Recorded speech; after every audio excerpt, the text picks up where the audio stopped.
buscamos generar para ellos. El tema que hoy aquí nos reúne es infraestructuras inteligentes para un negocio resiliente, cloud híbrida, edge y escalabilidad orientada al valor. Va mucho más allá de hablar de tecnología. Hablamos de cómo construir organizaciones capaces de adaptarnos rápidamente, operar con seguridad, responder a un entorno cada vez más dinámico y convertir la tecnología en una ventaja competitiva para el negocio.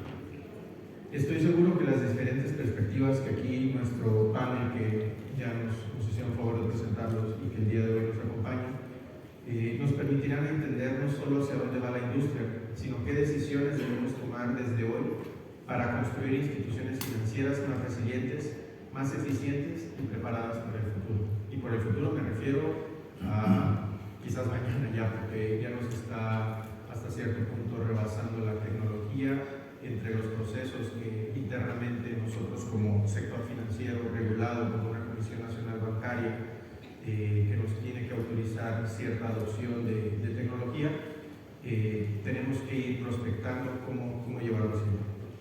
Me gustaría iniciar con una pregunta aquí para todos y después escucharlos. Me gustaría pedirles una fotografía del momento actual, desde su experiencia trabajando con el sector financiero.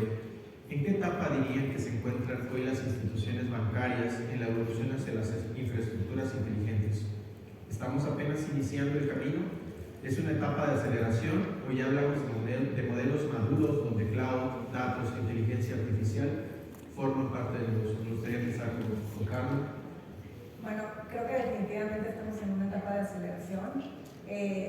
El nivel de madurez de cada una de las instituciones, pues bueno, sí es completamente diferente, pero sí en una etapa de aceleración. Hemos visto que en los últimos años las preguntas y la conversación han cambiado radicalmente. Últimamente ya los clientes no preguntan si deben de adoptar cloud, si deben de adoptar edge, si deben de adoptar inteligencia artificial. Hoy más bien preguntan cómo lo pueden hacer de forma más rápida, sin comprometer su disponibilidad, sin comprometer la seguridad del cliente y sin comprometer también esa experiencia que el cliente tiene al final. En Verico lo vemos desde un punto muy particular. Nosotros somos los que operamos esa infraestructura que conecta al banco con un comercio en el momento del pago. Entonces, ese momento del pago, me puedo atrever a decir que es el momento más crucial, en donde si hay algún incidente, el impacto pues es inmediato para el comercio que deja de vender y para el cliente que está también al mismo tiempo perdiendo la confianza. Entonces, hablando de infraestructuras inteligentes, que es un poco el tema de este panel, pues definitivamente ya no vemos una infraestructura inteligente como una empresa la que tenga la mayor cantidad de tecnología, no vemos la infraestructura inteligente como la arquitectura que tenga la mayor capacidad de adaptarse, de escalar conforme el negocio va creciendo, sin comprometer todo el tema de la seguridad y la resiliencia. Muchas gracias, Carla. Nosotros vemos algo muy parecido a lo que dice Carla. Vemos un proceso de adaptación acelerada, pero con distintas etapas de madurez. Nosotros lo que vemos hoy día con las instituciones financieras que trabajamos es que hay una adopción muy avanzada de cloud, de datos de inteligencia y de inteligencia artificial, pero que tiene que convivir con sistemas legados, con una multitud de proveedores y adicionalmente con procesos de gestión que son anticuados. Eso finalmente trae algún impacto a la hora de hacer estas implementaciones. Por lo mismo, nosotros pensamos que la forma en que se debería llevar a cabo esta implementación no es solamente desde el punto de vista de la salud de la infraestructura, debería ser también desde el punto de vista del impacto del negocio y adicionalmente lo más importante para todos los que estamos acá presentes en la sala, que es la experiencia del cliente.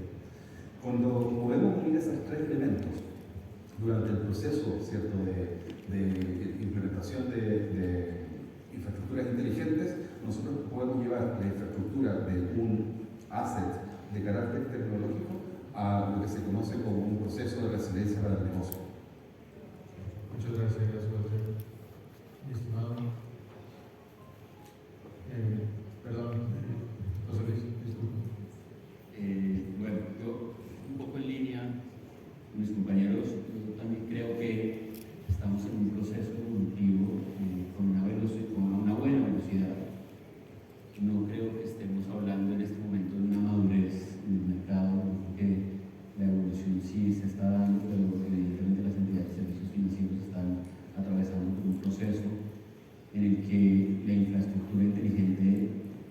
no es el objetivo, sino está siendo el medio para poder evolucionar y dar ese siguiente paso hacia la banca inteligente. Ahora bien, esa infraestructura inteligente que está siendo el medio, definitivamente está muy enfocado hoy en día a que reduzca la fricción para que los datos que se volvieron tan importantes puedan tener ese viaje absolutamente transparente y que desde que se captura hasta que pasa por una conversión, por un análisis, por una utilización, un uso adecuado, y eso nos permite tener al final del día un conocimiento pleno del consumidor financiero, pues eso es lo que realmente genera valor. Entonces, yo creo que esa infraestructura inteligente como medio es lo que hoy en día nos permite tener esa aceleración y que espero que en el mediano plazo tengamos una madurez. Ahora bien, ya para terminar, también creo que el mercado mexicano a nivel de Latinoamérica está un pasito más adelante con el de Brasil, eso creo que es evidente. Y creo que a nivel de aceleración también tiene un poquito de punch adicional. Tenemos otros países que tal vez están con una velocidad un poco menor, pero que de todas maneras van a ir llegando poco a poco. Pero México va por buen camino, creería yo. Muchas gracias, Jesús Luis. Roberto. Sin duda el tema de la aceleración en la adopción coincido con los colegas. El gran reto que estamos observando, y por ejemplo derivado de un estudio publicado por el Instituto Thomson Reuters, más del 71% de los profesionales ya utilizan de manera semanal aplicada a infraestructura y aplicada a esa inteligencia artificial a las actividades que realizan. Sin embargo, por ejemplo, en el 41% de ellos utilizan herramientas que no necesariamente están ligadas con la actividad profesional. Seguramente esa brecha entre lo que se está utilizando de manera general en el uso de los modelos avanzados y el uso que se utiliza de manera profesional establece esa diferencia para poder lograr ese diferenciador también en los profesionales. Muchas gracias, estimado Roberto. Ahora, Walter, antes de transformar o migrar una infraestructura, una institución debe entender qué operaciones digitales son realmente críticas para sus clientes y qué dependencias tecnológicas existen detrás de ellas. ¿Cómo deberían identificar y priorizar esos objetivos críticos? ¿Y cómo pueden validar continuamente, desde la perspectiva del cliente final, qué procesos como el inicio de sesión, una transferencia o un pago siguen funcionando correctamente durante una migración o cualquier cambio relevante de infraestructura? Esa pregunta es muy interesante porque finalmente hay una pregunta base, que es ¿qué es lo que no puede fallar? Y desde ese punto de vista, sin duda alguna, tienen que haber recorridos dentro de las distintas aplicaciones y soluciones digitales de las instituciones financieras que no nos podemos permitir que fallen. Ejemplos de ellos son el login, ¿cierto? De todas maneras, la transferencia, tanto dentro del banco como aquellos que son de Scale. También, por ejemplo, el pago de tarjetas de crédito, la contratación de servicios y uno que es fundamental, que es restablecer contraseña. No podemos quedar fuera de nuestros activos si no funcionan bien. Desde esa perspectiva, yo creo que hay cuatro criterios para poder de alguna forma ordenarlo. El primero, improvisarlo sin duda alguna. El primero tiene que ser el volumen de conexiones y transacciones que tiene ese flujo en particular. El segundo tiene que ver con el impacto económico. Finalmente, nosotros lo que estamos viendo aquí es que estos distintos flujos son la puerta de entrada de las distintas instituciones financieras. Otro tiene que ver con el impacto regulatorio y reputacional, ¿cierto? Hay que tener eso, hay que estar muy atento. Y por último, también todo lo que tiene que ver con cuáles son las alternativas de cambio que tienen nuestros clientes ante un problema como este. nosotros hacemos este mapeo y priorizamos, también hay que mapear aquellos servicios, ¿cierto?, que de alguna forma nutren la aplicación. Porque para un usuario, para un cliente, la aplicación es solo una, ¿cierto? Es el frontend con el cual uno opera.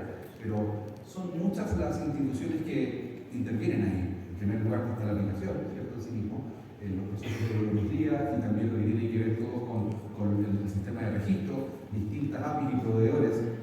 Y finalmente, desde ese punto de vista, lo que termina pasando es que si uno tiene claro exactamente lo que pasa en las distintas capas, finalmente esas capas se monitorean solas y no en conjunto, como debería ser. Desde ese punto de vista, lo que hay que hacer es proteger la experiencia del cliente, haciendo pruebas, por ejemplo, con dispositivos reales, cuentas reales, desde conexiones reales, para que la experiencia sea sintetizada de la forma más realista posible. Y por último, lo más importante de todo, entregar evidencia. Porque una cosa es hacer monitoreo y la otra es que uno pueda llegar a entregar esa evidencia para que pueda ser accionada. Y finalmente, hay algo muy importante, que esta observabilidad no reemplaza al monitoreo de infraestructura, sino de alguna forma lo complementa. Muchas gracias, Walter. Sí, coincido totalmente en que el tema de la observabilidad nos permite tener a mejorar estas aristas que se tienen que mejorar dentro de una infraestructura híbrida, escalable o edge. Coincido totalmente en eso. Ahora bien, una vez que sabemos qué queremos mover y cómo hacerlo sin poner en riesgo la operación, viene la siguiente decisión. ¿Qué tipo de infraestructura necesitamos para soportar ese crecimiento? Me gustaría preguntarte, José Miguel, hoy ya no basta con migrar infraestructura, el verdadero reto es que la información pueda generar valor. El de las instituciones financieras, gran parte del conocimiento sigue viviendo en documentos, contratos, expedientes o correos electrónicos, es decir, contenido no estructurado. ¿Cómo deberían integrar ese contenido dentro de su estrategia de cloud, datos e inteligencia artificial para que no se convierta en un repositorio aislado? Y más allá de la migración tecnológica, ¿cómo evolucionar hacia un modelo donde datos, contenido, procesos y agentes de IA trabajen de forma orquestada para apoyar decisiones prácticamente en tiempo real? Yo creo que esa es la gran discusión del mercado hoy en día, eso que acabas de mencionar. Y de hecho tú y yo hace unos minutos lo estábamos hablando abajo. En promedio el 80% de la data que manejan entidades de servicios financieros es data no estructurada. ¿Qué quiere decir esto? Que tenemos todo un mundo por explotar a nivel de data. Necesitamos conocer a nuestros consumidores financieros para generar predictibilidad. Yo creo que históricamente cometimos un error y fue creer que el repositorio simplemente era para guardarlo y dejar ahí como soporte. Yo creo que ese fue un error histórico. Hoy en día sabemos que necesitamos explotar la data, pero que además, si hablamos de nuevas tecnologías, esos soportes solo nos sirven para saber el qué pasó, pero no nos sirven para saber el por qué.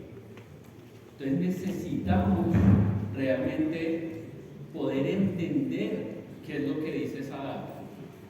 Necesitamos robustecerla desde la base, porque ya no solo es el qué, sino es el por qué sucedió, en qué condiciones sucedió y para qué.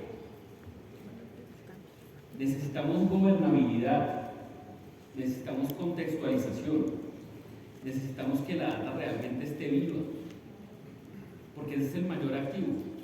Hoy en día hay algo que me parece súper importante y que seguramente todos estamos aquí, trabajamos en banca y le llamamos capital digital.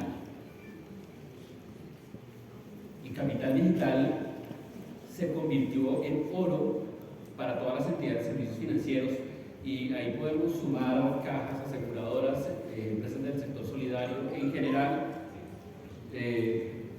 todo lo que ustedes quieren. Pero ese capital digital realmente lo tenemos que aprovechar, lo tenemos que explotar.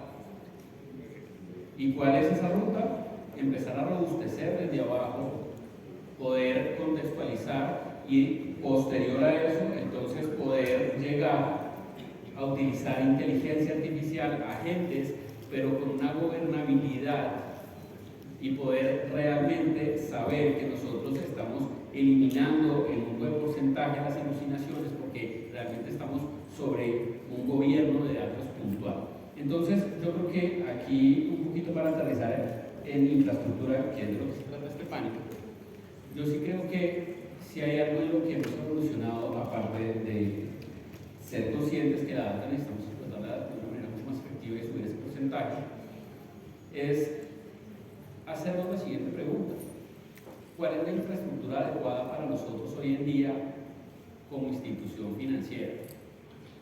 ¿Cuál es la infraestructura que realmente nos va a permitir a nosotros tener una fricción cero o cercana a cero que nos permita que ese viaje, como les decía hace unos minutos, que ese viaje sea lo más óptimo posible, que podamos tener eficiencias temporarias, que podamos tener eficiencias a nivel transversal en muchas áreas, procesos y subprocesos de las entidades de servicios financieros? Entonces, yo creo que busquemos arquitecturas adecuadas, busquemos arquitecturas inteligentes, pero que sobre todo nos permitan aprovechar la data desde abajo para poder llegar a utilizar nuevas tecnologías. Por ahí va. Muchísimas gracias, mi estimado.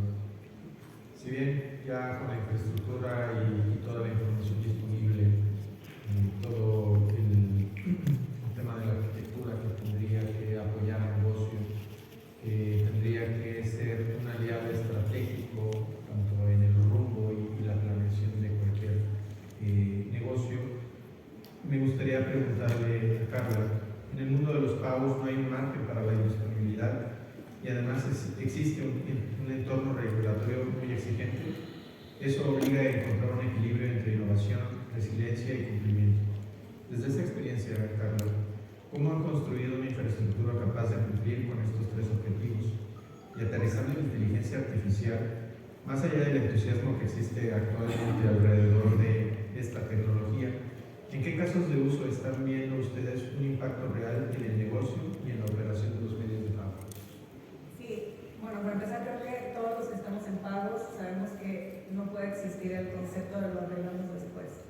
Porque definitivamente cada segundo que no tenemos disponibilidad es un segundo en el que las transacciones no están pasando, en donde el comercio está dejando de vender y en donde el cliente está perdiendo la confianza. Entonces, cuando hablamos de innovación, definitivamente no puede separarse de la resiliencia y del cumplimiento regulatorio. Las tres cosas deben siempre de ir avanzando al mismo ritmo para que este crecimiento pueda ser orgánico, pueda ser ordenado y pueda ser siempre de la mejor forma posible. En nuestro caso, ¿qué significa eso? Nos hemos enfocado siempre en construir arquitecturas, en construir plataformas con una alta disponibilidad, con un monitoreo continuo, con una escalabilidad para poder crecer a la misma velocidad que el comercio va creciendo y que las ventas van creciendo, pero siempre y sobre todo bajo los más estrictos estándares de seguridad, de cumplimiento, de certificaciones internacionales que marca toda la industria financiera. Eso es por parte de la innovación. Ahora, por parte de la inteligencia artificial, creo que es un tema del que se habla más y más y más cada vez. Creo que debe estar presente en todos los paneles que hemos escuchado. Y definitivamente creo que es una etapa súper interesante porque estamos en una etapa en que tenemos que dejar de ver la inteligencia artificial como una herramienta para productividad individual. Creo que tenemos que empezar a verla como un componente estratégico para la operación de los negocios. Hoy ya vemos materializadas muchas aplicaciones que realmente son tangibles, que nos pueden ayudar en todo tipo de negocios, ¿no? Principalmente ahorita hablando de pagos, a detectar comportamientos anómalos que antes de que esto se convierta en una incidencia, a detectar fallas que nos puedan impulsar a gestionar un mantenimiento correctivo, a optimizar todo el soporte, la manera de monitorear las operaciones y las transacciones. Y bueno, como esto, realmente, definitivamente vemos que la inteligencia artificial, Edge, Cloud, todo se vuelven herramientas muy poderosas que al final del día creo que cumplen y sirven y van enfocados para el mismo objetivo, que sigue siendo el poder ofrecer una experiencia confiable, una experiencia con disponibilidad 24/7 y una experiencia pues, muy amigable para el cliente, ¿no? Muchísimas gracias, Carla. Sí, en efecto, yo creo que todo este tema relacionado a arquitecturas híbridas, arquitecturas resilientes, arquitecturas escalables, parten de la necesidad de brindarle al cliente esa tranquilidad y esa seguridad de que lo que él necesite dentro del servicio financiero que se ofrezca, dependiendo de cada institución, pueda contar con él al momento que lo requiera. Coincido con que eso es el must que debe de tener la industria y estas herramientas nos apoyan a poder llegar a ese objetivo. Ahora, hemos hablado desde el punto de partida, de la nube, de cómo la IA empieza a generar valor, pero la pregunta es, ¿qué sigue? ¿Cómo evolucionan estas organizaciones cuando la inteligencia artificial deja de ser un proyecto y comienza a formar parte de la operación cotidiana?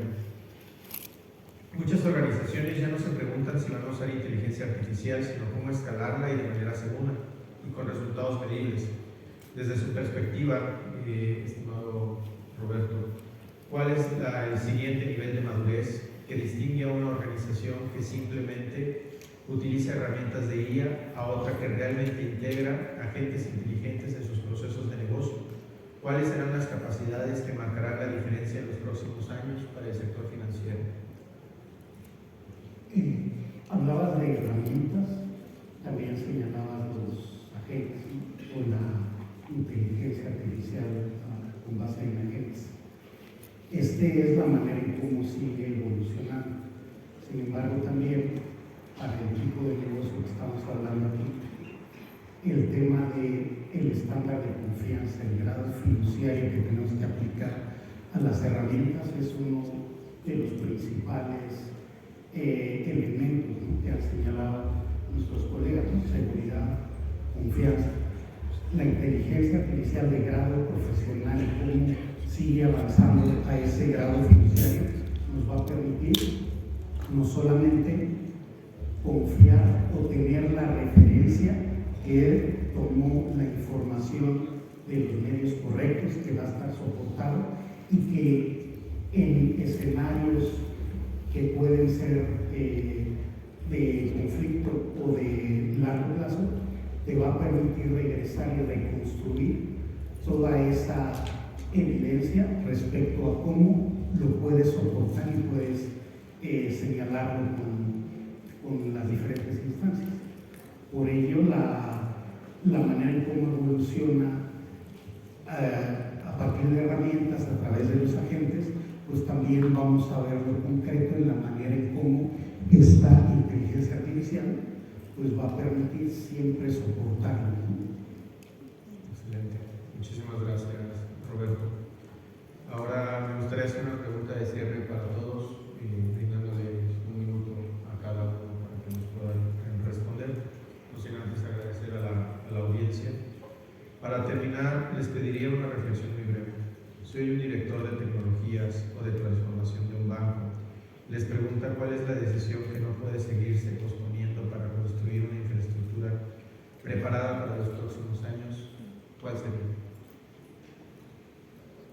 Creo que, a mi parecer, el mensaje que nosotros le daríamos a los directores de tecnología es muy sencillo, que es dejar de mirar aquellos recorridos críticos solo como activos de carácter tecnológico y pasarlos al centro del negocio, ¿cierto? A un activo del negocio. Desde ese punto de vista, lo principal sería ser capaz de poder definir no solamente cuáles son aquellos recorridos críticos, sino también definir responsables dentro de los mismos equipos y asignar responsabilidades y tareas respecto a ellos en su proceso de monitoreo y de salud. Porque al final no solamente basta mirar por dentro cómo funciona la solución, ¿cierto? Y mirar su infraestructura, sino también habría que mirar desde afuera cómo es la experiencia del cliente y cómo la está viviendo estos cambios que se están haciendo en infraestructura inteligente. Finalmente, no basta solamente la disponibilidad. hay que demostrar que el negocio funciona constantemente. Muchas gracias, Walter. José Luis. Yo le diría a los de TI que definitivamente volteemos a mirar un poco más a los de negocio. Yo creo que esa parte de negocio es fundamental. Yo la veo durante muchos años porque además trabajo en bancos muchos años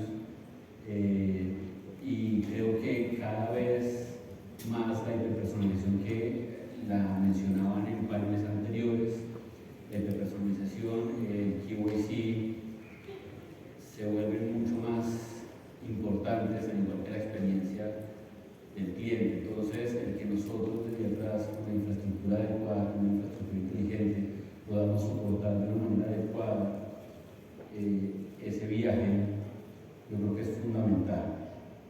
Y que tengan súper presente que hoy en día nosotros tenemos transformación digital, que seguimos en ese viaje, sí, por supuesto, pero ahora también tenemos transformación de contenido, que es mucho más compleja, pero también es absolutamente fundamental para las nuevas tecnologías. Si no somos conscientes que la arquitectura inteligente, la arquitectura adecuada para nuestras entidades se volvió un tema de decisión de inmediato plazo para poder contribuir a la transformación del contenido, creo que vamos a estar en una deficiencia de evolución de por lo menos 1.5, 2 años, y eso el mercado lo cobra muy caro. Esa es mi definición. Muchas gracias, Carla. A ver, creo que definitivamente una decisión que ya no puede posponerse es cultural, es poder cambiar ese mindset de ver la arquitectura como un proyecto más del área de tecnología, ¿no? Y es empezar a ver la arquitectura más como una herramienta estratégica, como algo que va a ayudar a impulsar al negocio, a la operación, pues a escalar, ¿no? Por mucho tiempo siempre la arquitectura se ha visto como, se ha medido más bien por su costo y realmente no se ha medido por lo que puede aportar y por el valor que puede traer a futuro.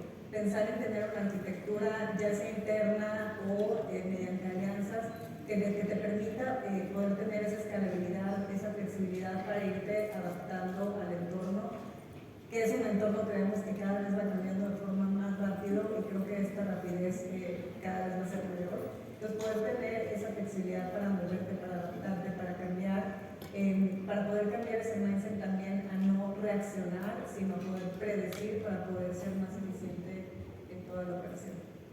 Muchas gracias. Que ya nos queda un poquito tiempo, pero a mí me gustaría también señalar que existen datos que soportan que la estrategia tiene una gran brecha con la operación, ¿no? Si tienes una estrategia nombrada, si las organizaciones definen hacia dónde van en estos términos y han puesto los recursos y la infraestructura necesaria, el hecho que no se puede postergar a 5, 4 o mucho menos años es eliminar esa brecha.